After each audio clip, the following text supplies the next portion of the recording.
Hello everyone, in this video I will show you how to check Realme original or fake.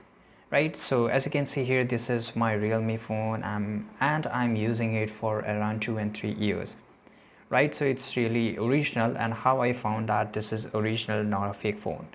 Very first thing you have to do, just make sure that you should buy from the proper publisher or the manufacturers. So just don't buy it from very small store, just go to the official store, right? And once you do it, once you purchase, just go to your settings of your phone, go to bottom. Here you have to go for the about device.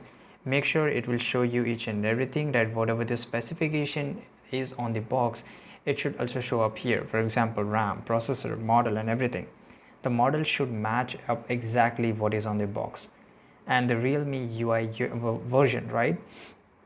Here you will get all the information. Just go to the status and here you will find each and everything. Here you will get IME number, and make sure these both numbers should match up with the IM number which I'm going to find up.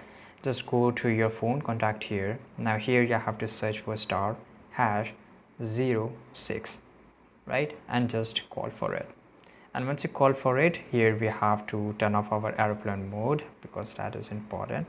Now let's go back here and we will just try once again, right, and call for it. So here you have to just make sure that the call goes properly, otherwise you might face this issue, right? So one thing, once you have copy your email number, you have to just keep and hold here. Just go to a Chrome browser and search for Realme time inquiry. Now this is official website of Realme. Go and just click on warranty status. Now paste the Realme number here, click on check now.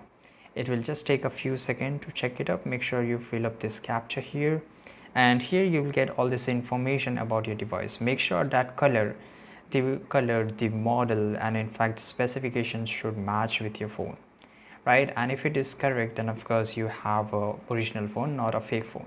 I hope you found this video very useful. Subscribe.